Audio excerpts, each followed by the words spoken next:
গতকাল ঘোষণা দিয়েছিলাম যে বান্ধবীকে নিয়ে বিলপাড়ে যাব এবং শাপলা টুকাবো, তো সেই ঘোষণা আজকে পালন করছি আলহামদুলিল্লাহ। ভোর সকাল 7টা বাজে আমি আমার বান্ধবীকে কল দিছি, সে বলতেছে আমি গভীর ঘুমে আচ্ছন্ন, ঠিক আছে, আর উনি ভুলেই গেছে। তো যাই হোক আলহামদুলিল্লাহ আমরা পরে ফাইনালি বের হইতে পারছি আর কি।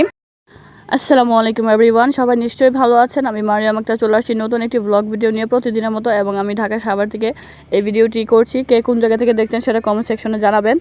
আর আজকে বললামই শুরুতে যে আমরা বিলে যাচ্ছি, যে দেখেন বিলে যাওয়ার জন্য রাস্তাটা কিন্তু সহজ ছিল না, অনেক কঠিন, ঠিক আছে। আমরা মোটামুটি ভিজেই গেছিলাম। তো এই যে এখানে একটা বট গাছ দেখা মিললো আমাদের, বট গাছের ফলগুলো পেকে লাল টকটকে হয়ে আছে, পাখিগুলা খাচ্ছে, এখানে কিচিরমিচির করছে। হ্যাঁ, তো শব্দ শুনে উপরের দিকে তাকিয়ে দেখি যে বট গাছের এই সৌন্দর্য। তো পরে আমি একটু ক্যামেরা বন্দি করলাম, মাশাআল্লাহ অনেক সুন্দর, মানে ফলগুলো এত সুন্দর কালারফুল আমি আসলে আগে দেখি নাই, লক্ষ্য করি নাই আর কি।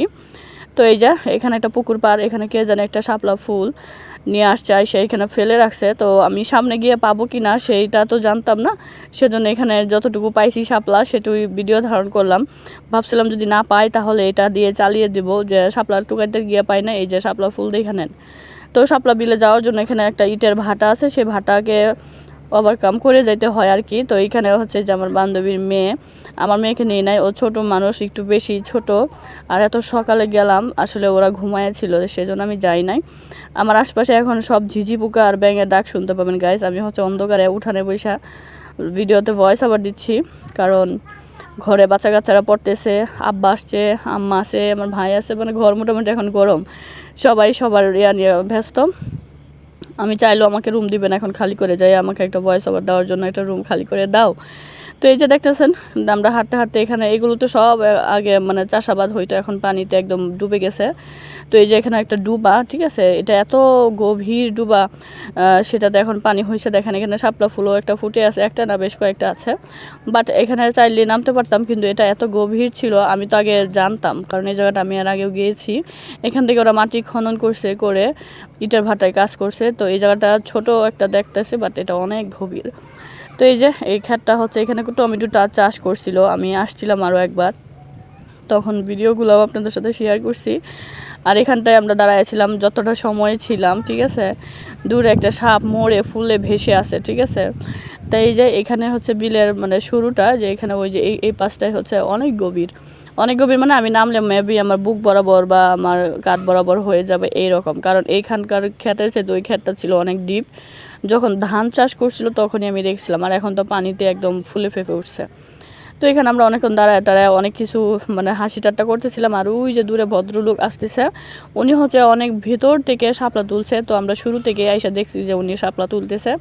তো আলহামদুলিল্লাহ লাকিলি আমরা থাকতে থাকতে উনি চলে আসছে। তো ওনার থেকে পর আমরা শাপলা কিনছি, আমি 20 টাকার কিনছি, আর আমার বান্ধবী 10 টাকার কিনছে, ঠিক আছে, 2 আটি আমি কিনছি।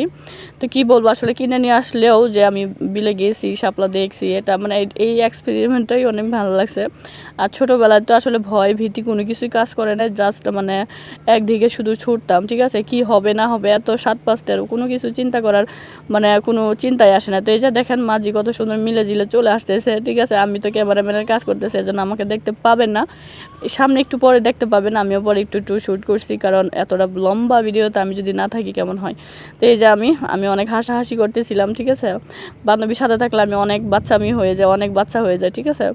তো এই যে বান্ধবীরা, তো উনি হচ্ছে এই যে দেখেন এইটুকু, আবার ও হচ্ছে ভিজবে না, হ্যাঁ, আমি কিন্তু ভিজে গেছি, আমার হাঁটুর উপর পর্যন্ত পানি দিয়ে এখন রাইট নাও ভিজা, এরপর এদিক দিয়ে যখন যাব তখন আবারও ভিজবো। তো সব মিলিয়ে কিন্তু খুবই একটা মজার টাইম পাস করলাম, স্মৃতিচারণ হইল আর কি। ছোটোবেলা আসলে আমরা যতই বড় হই না কেন, আমাদের ছেলেবেলাকে আমরা কিন্তু খুব বেশি মিস করি। তো আমি ভীষণই মিস করি আলহামদুলিল্লাহ। তো এই যে আমি ভিডিওটা সাউন্ডে এখন মিউট করে ফেলছি। আমি যখন হাঁটতেছিলাম পানির শব্দটা এত মিষ্টি কিউট লাগতেছিল, আমি শর্ট আকারে মনে হয় দিছি এই ভিডিও ক্লিপটা, খুবই ভালো লাগতেছিল আলহামদুলিল্লাহ। ইভেন আমার বান্ধবীও দিছে।